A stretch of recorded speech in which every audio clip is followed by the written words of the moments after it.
dovolte, abych vás přivítal na slavnostním křtu knihy breviáře myšlenek Jana Amose Komenského.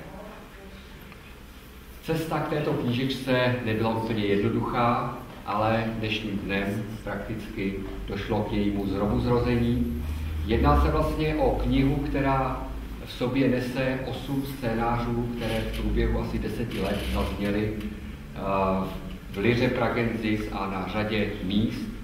A byla úžasná myšlenka pokusit se tuto knihu vydat ji i jako s CDčkem, tak aby všechny tyto literárně hudební pořady inspirované Janem Amosem Komenským vzešly v jedné knize, v jednom kompletu a aby se dostali vlastně k běžnému čtenáři. Protože, jak víme, ve škole jsme o Janu Amosi Komenském slyšeli, že se jedná o učitele národů, významného pedagoga, teologa a jakéhosi myslitele.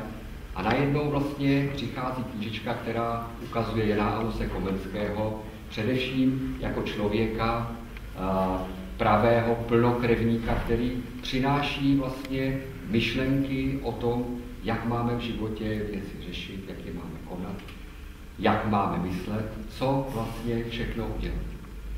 A tato praktická část vlastně Jana Amose Komenského je úžasná v tom, že ve své podstatě je on sám poutníkem vlastně v životě, ve světě, exulantem. A najednou vlastně v Čechách, v českém jazyce vychází knížka, která přináší všech základních 8 děl Jana Amose Komenského. Já myslím, že nejlepší by bylo poslechnout si z úst přímo samotného ředitele vydavatelství anebo nakladatelství Integrál od pana Artura Zatloukala, jak vlastně k této knize přišlo se a jak vlastně vznikla. Vážení hosté, ten dnešní večer a kniha, která se dnes představuje, je plodem myšlenky přivést k lidem blíž Jana Amose Komenského, velkého člověka, a nebo spíš opačně přivést nás lidi k němu, k jeho dílu, působení a k osobnosti jeho samotného. Ta idea začala u jednoho člověka, to je pan Pavel Šebek, který spustil tu lavinu a pan doktor Friedl propůjčil svou kultivovanost, schopnosti. A na myšlence jsme se posléze podíleli další lidé, jako takový řetěz služebníků té myšlenky s přesvědčením a s radostí.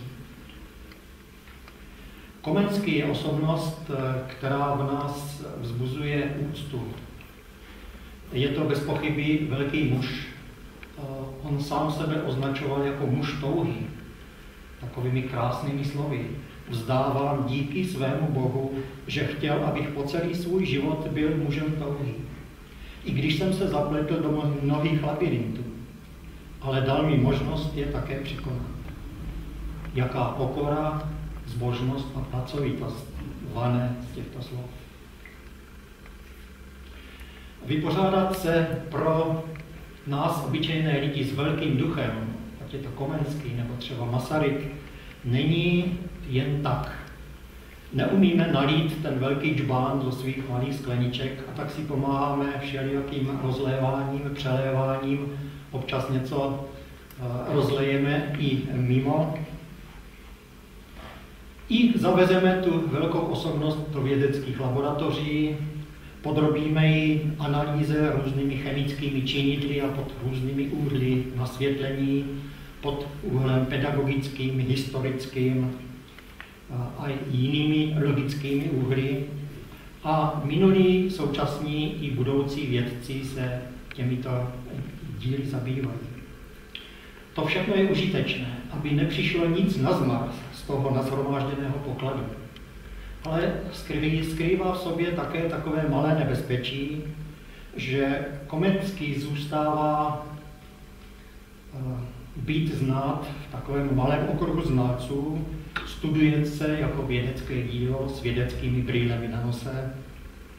Trošku přehnaně bychom o něm mohli říct, že několik o něm ví skoro všechno a všichni ostatní skoro nic. To samozřejmě není vina vědců.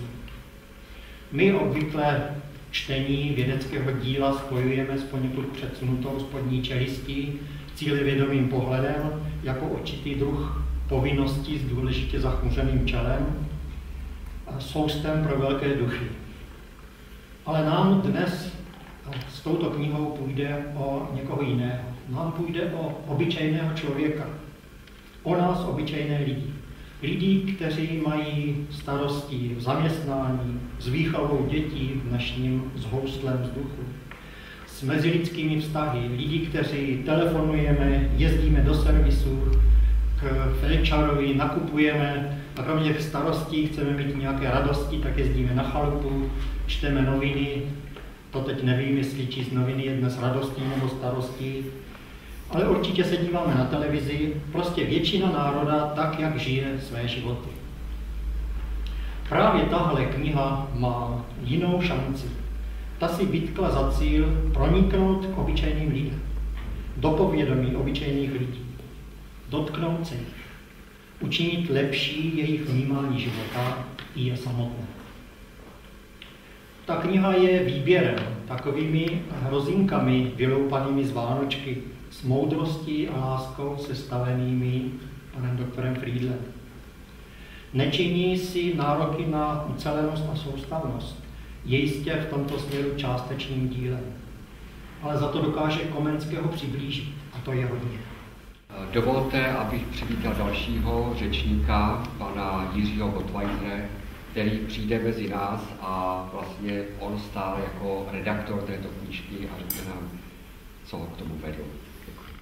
Dámy a pánové, dobrý večer. Je mou dnešní takovou milou povinností seznámit vás s projektem Breviáře myšlenek Jana Amose Komenského, který nás posledních několik měsíců poměrně intenzivně zaměstnával.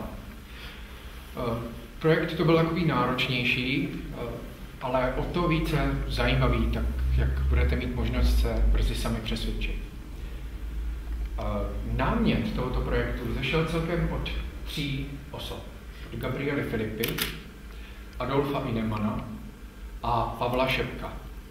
Všem takovým duchovním otcem tady tohoto projektu byl bezesporu pan doktor Milan Friedl, který vlastně sestavil celkem 8 komponovaných pořadů, které seznamují čtenáře a posluchače na přiloženém CD s myšlenkami z děl Jana Amose Komenského. Jedná se o tyto knihy Labyrint světa a ráj srdce, Hlubina bezpečnosti, Cesta světla, Kšaft umírající matky jednoty bratrské, Pečeť věčnosti, to je takové dílko poměrně neznámé, ale o to více zajímavé, pochází z Panny Zofie, to je z jedné z knih obecné porady. Dále pak jedno nezbytné, které máte možnost dnes prostřednictvím Gabriely Filipy a Milana Friedla slyšet. Poselství Jana Amose Komenského o současné Evropě a životopis Jan Amos Komenský o sobě. Tyto původní texty Komenského pan doktor Friedl upravil do formy scénářů, které jaksi berou ohled na délku celovečerního představení. Texty zestručnil ale tak, aby zůstaly zachovány všechny základní myšlenky obsažené v těch původních dílech. A protože je pan doktor takřka celoživotním ctitelem výtvarného umění, jak píše v úvodu z té knihy, doprovázejí texty jaksi reprodukce portrétů Jana Amose od našich předních výtvarných umělců.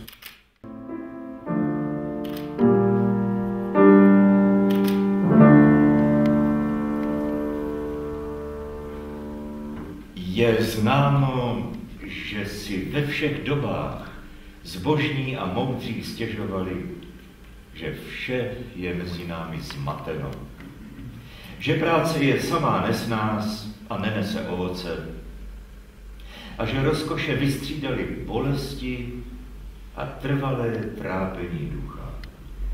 Takovými nářky vyplnil nejmoudřejší ze všech smrtelníků Šalamoun své knihy, zatímco svůj život vyplnil příklady vlastních omylů, trápení a trestání. Zjišťoval, že nevystihne začátek ani konec díla, které koná Bůh, že nemůže prozkoumat smysl věcí, které jsou pod sluncem, a čím víc o to usiluje, tím méně nalézá.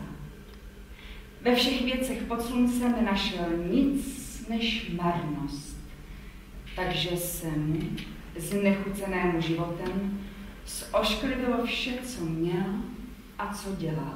Se stejným záměrem vypravovali řečtí mudrci báje o labyrintech, Sisyfových balvanech a Tantalových rozkoších. Báje o labyrintu líčí, jak mocný král Kréty Minos, když jeho manželka Pasiphae porodila obludný plod svého cizoložného styku s býkem Minotaurem, půl člověka a půl vola, dal král postavit labyrint, budovu plnou nekonečného množství slepých cest, síní, průchodů, stoupání i sestupů, v nichž ten, koho tam vpustili, stále bloudil a nikdy z ní nenašel cestu ven. Král tam vpustil svého bastarda a posílal tam odsouzené k smrti, aby je obluda buď pohltila, anebo aby zemřeli hlady. Jen Tézeovi, synu aténského krále, se podařilo uprchnout zásluhou Ariadny, dcery krále Minose, když mu dala klubko nití. Celý svět je totiž velký labyrint s bezpočtem menších, které jsou v něm. Takže není smrtelníka, který by v nějakém nebloudil. Spíše jeden a týž bloudí v mnoha labyrintech. A báje o Sisyfovi vypráví o tom, jak pro jeho nerozvážnou smělost ho bohové odsoudili k tomu, že v podsvětí musí valit jakýsi obrovský balvan z hůru nahoru, ten mu však, kdykoliv ho dotlačí až k vrcholku, vždy spadne dolů, aby ho znovu s námahou a bez konce musel tlačit zase vzhůru. Báje o Tantalovi vypráví o tom, jak pro svou neukázněnost hltanu jazyka byl odsouzen k hladu a žízni, takže musel stát mezi nejchutnějšími plody stromů a mít u rtů nejprůzračnější vodu, ale jednoho ani druhého nikdy nemohl dosáhnout. Tyto symboliky lze vztáhnout na člověka. Labyrint na jeho vezdejší život, sisyfovské balvany na smrt a Tantalovu hostinu na stav, jaký na každého člověka čeká po smrti. Dokud totiž žijeme, máme každý z nás svůj labyrint, své těžkosti a práce, kde z jedněch vznikají druhé. Ve smrti je nejdůležitější, abychom uměli odložit břemena svědomí a tak nalézt věčný klid. A po smrti to bude hojnost věčných rozkoší v božím ráji, nebo hlad a žízeň těch, kteří z ráje byli vyloučeni. Kdo spočítá labyrinty astronomů, zeměpisců, historiků, kronikářů, lékařů, chemiků a alchymistů? Vejdeš-li do jednoho z nich, jako bys už vstoupil do kruhu, ze kterých není úniku. Politika se svou rádkyní právní vědou má udržovat lidské věci a sám lidský rod v pořádku, míru a pokoji. O tom výmluvně svědčí trvalé války mezi národy a vládami, které otřesným způsobem pustoší tento svět.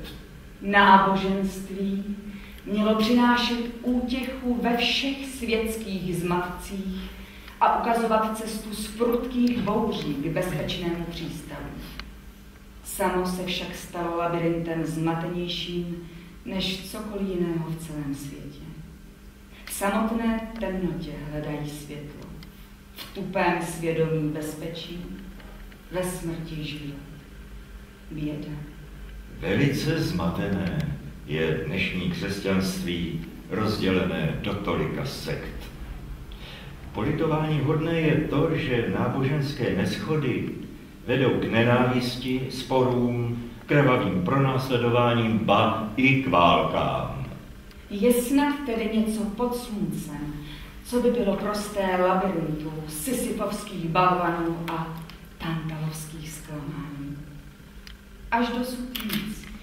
Jestliže pro Ariadnu bylo snadné dát Tézeovi do rukou nejprostší prostředek proti mnohým omylům, totiž nit, jak by nemělo být snadné pro našeho Boha probouzet v lidském pokolení naději, že nám přísluší zdvihnout hlavu, vyhlížet východ ze svých labirintů a pečlivě sledovat kteroukoliv z Ariadniných nití.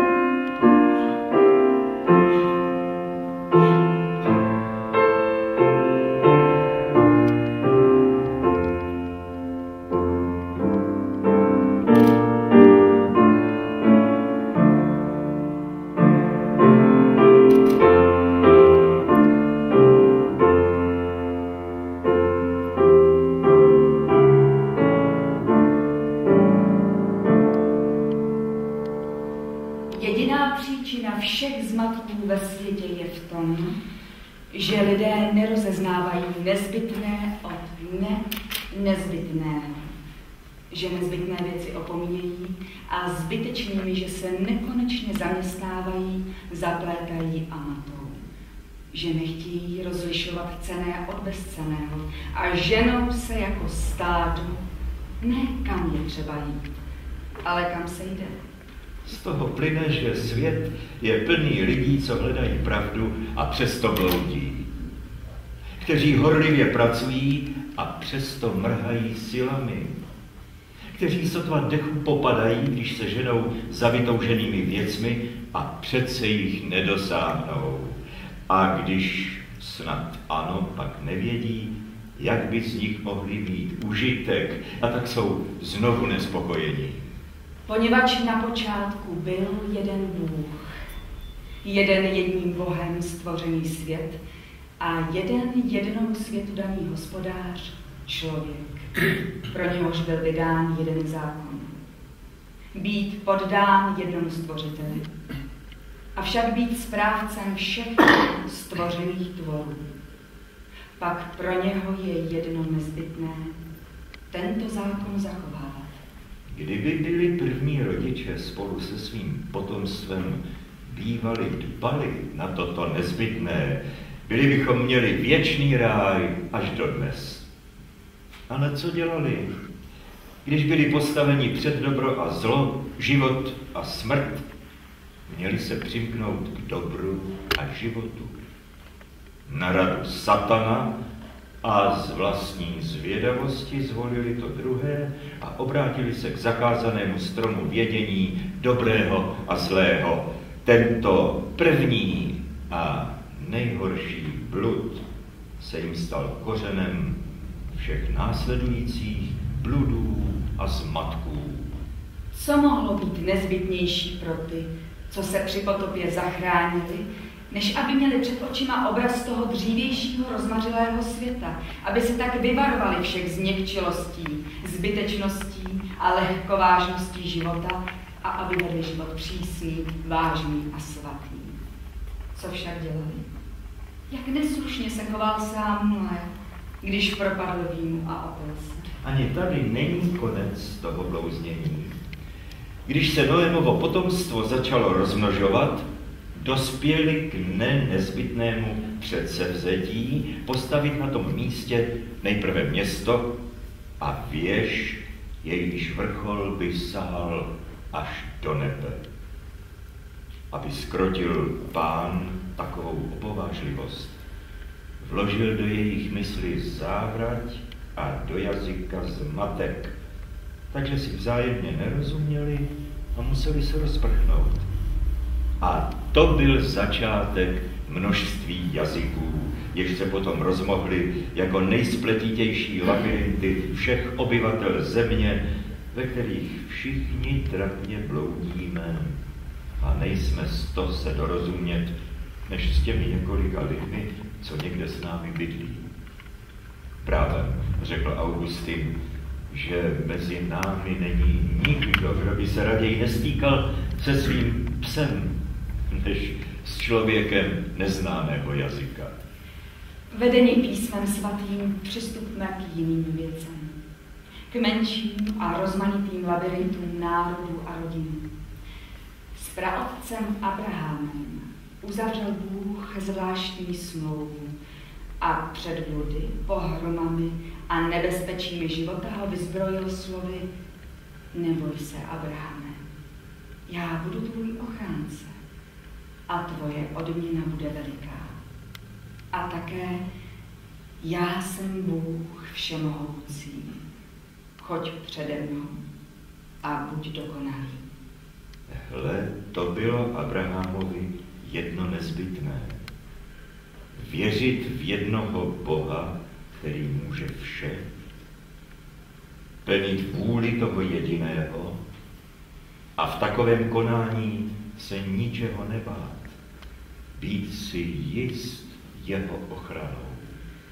Jeho hřešící syn Izák byl podobně ohrožen, ale poněvadž stále zachovával věci nezbytné, víru, naději a poslušnost Boha, tak ho Bůh opatroval. Na tisících příkladech ze všech svatých i světských dějin, stejně jako ze života běžných lidí, lze ukázat, jak všechna ta lidská poblouznění, nejobtížnější utrmácení a zklamané naděje mají vždy jediný nešťastný kořen.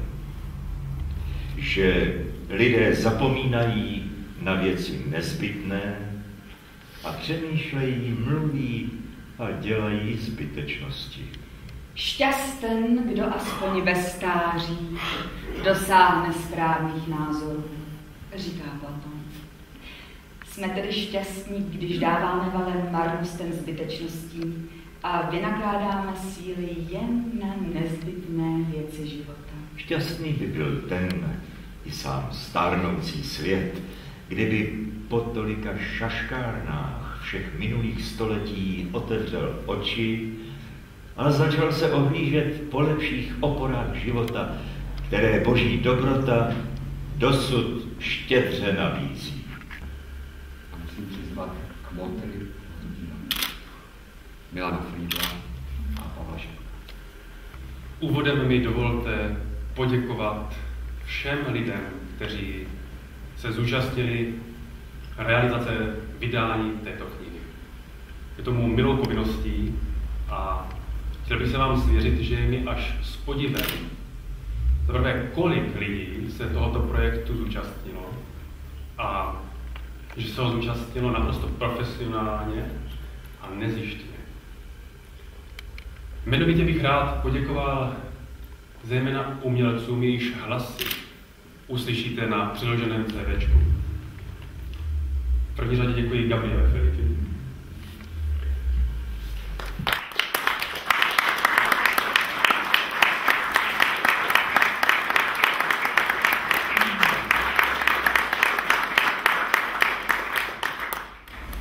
Milanu Friedlovi.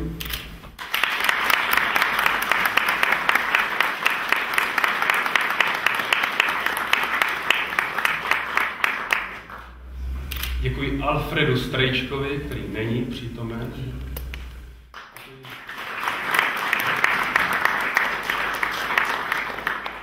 Děkuji Jiřímu Zapletalovi.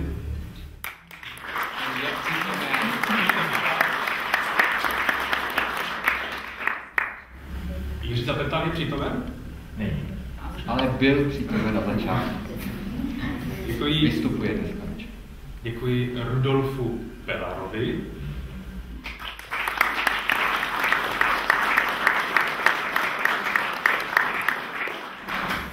A děkuji Otakaru Brouskovi staršímu.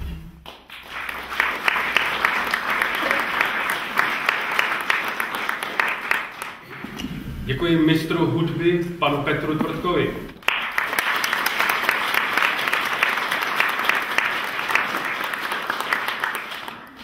Děkuji mistru zvuku Radku Horákovi.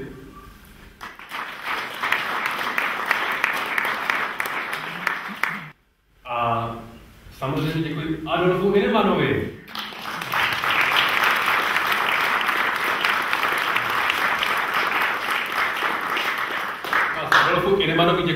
za to, že mě nejen inspiroval, ale podporoval a radil, abych dotáhl tohle taky do konce zdárného. Ještě jednou děkuji.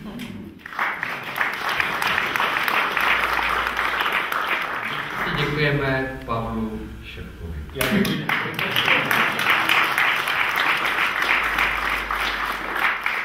V neposlední řadě bych ještě rád poděkoval také svým spolupachatelům, spolufinancovatelům, a sice mojí ženě Lucii a manželům Aleně a Miloši Palatkovým.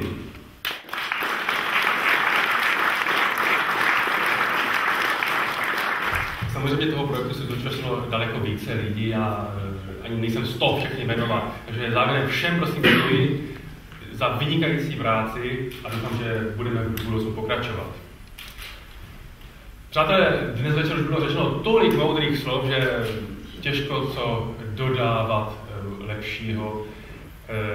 Snad jen upozorním, že jste mnozí možná odtušili, že tato kniha, kterou drží Áda Ineman, kterou právě pstíme, vzniká díky Milanu Friedlovi. Já bych chtěl pouze doplnit, že tato kniha vznikla nejen díky Milanu Friedlovi, nýbrž také pro Milana Friedla.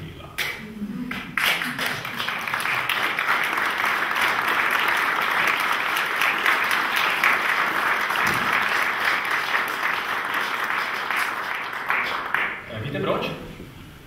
No, protože ho máme rádi. Přátelé, kdybyste si v dnešní době udělali takový malý průzkum veřejného mínění, takovou malou anketu u neodborné veřejnosti samozřejmě, dostali byste poměrně jednoznačnou odpověď na otázku, co vám říká jméno Jan Amos Komenský. Já jsem si to udělal, takovouhle anketu, a odpověď byla úplně jednoznačná.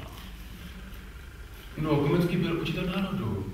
Samozřejmě, učitel národu, pochopitelně, že učitel národu.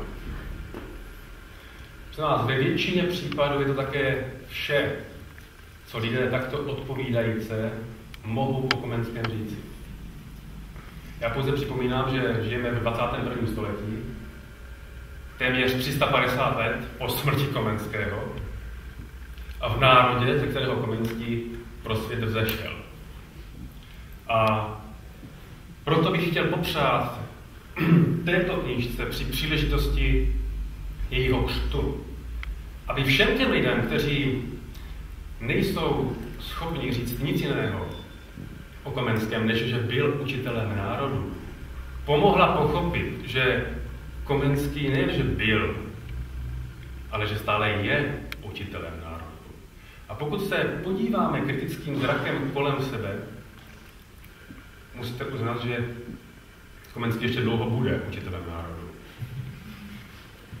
A s tímto přáním souvisí ještě mé druhé přání, zcela bezprostředně.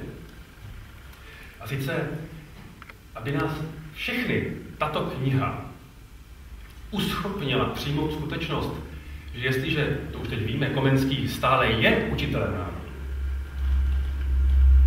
že především je a musí být učitelem nás samých, naším vlastním učitelem. A je tedy naší povinností, protože už z logiky věci to vyplývá, dovolit Komenskému, aby nás učil. Že naší povinností se od Komenského vůbec nechat učit. A že naší povinností se vlastní pílí a touhou povznést do řad žáků Komenského. A to tak, že informace od Komenského budeme měnit ve vědění. A toto vědění přivádět v život v našich myšlenkách, slovech a činech.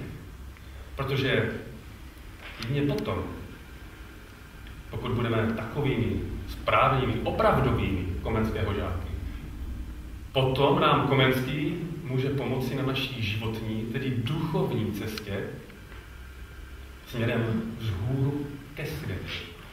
Ke světlým, ale také světelným výšinám. Milan Friedl, děkuji vám.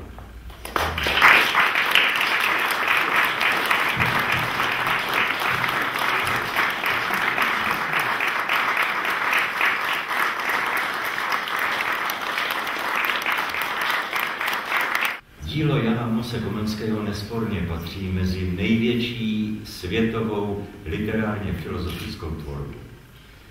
A přitom mnozí lidé dnes říkají, to je dávno překonáno. To je tak staré, naše doba je dnes úplně jinde. Nebo někteří říkají, prosím vás, Labyrint světa a ráj srdce, to je taková pohádka. Jakoby ale tam vůbec neviděli symboliku a celé vedení myšlenkové až do toho ráje srdce. A to si myslím, že je veliká nevšímavost našich lidí. A proto jsme se rozhodli, že budeme uvádět Komenského díla v takové podobě, aby byla slyšet. No ale pochopitelně takový literární pořad má své zákonitosti, především musí být srozumitelný pro poslech a dále musí mít rozsah, který je únosný pro pozornost posluchačů. Z toho tedy vznikly tyto scénáře, které se domnívám, že mohou vykonat opravdu velké dílo, protože buď to některé spisy Jana Amose jsou tak rozsáhlé, že lidé po 20-30 stránkách ztratí trpělivost a odloží knížku. Nebo se jim zdá, že jsou filozoficky tak náročné, že prostě se neorientují. Domnívám se, že všechny myšlenky jsou zachovány v těchto 8 scénářích a že jsou podány přímo jako na dlani, aby bylo možno je poslouchat. A ty zvukové nahrávky, ty by mohly udělat velkou službu nejenom pro ty naše komorní přehrávky, ale mohly by být ve školách, v různých klubech zahrány, mohly by sloužit slabozrakým, mohly by prostě být využity na mnoha jiných příležitostech. Takže si myslím, že celá koncepce této knihy je zcela mimořádná a že nakladatelství jí věnovalo takovou péči, jaká je v podstatě nevídaná. Pak bych přál, aby byla přijata s porozuměním, aby nepřišli takoví ti vědci, řekněme šmokové, kteří si vymyslí 5-10 nejrůznějších připomínek a budou říkat, že tam chybí to nebo ono a že by to mohlo být ještě lepší a jiné. Samozřejmě mohlo by to být třeba jiné, ale ta podoba, která je tady, si myslím, že Komenskému udělá cestu do myslí našich lidí. A to bych této knize přál. Tak, ať se jí daří.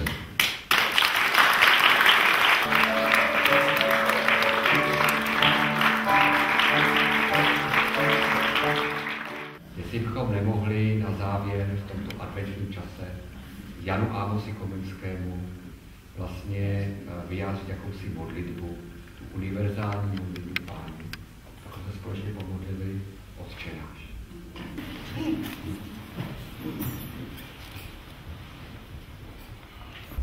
Otče náš, který jsi na nebesích, posvěť se jméno Tvé, přijď království Tvé, vůle Tvá, jako v nebi, tak i na zemi. Chléb náš zdejší dej nám dnes a odpusť nám naše viny, jako i my odpustíme našim vinníkům. A neuveď nás pokušení, ale zbav nás od zlého, neboť Tvé je království, než moc, sláva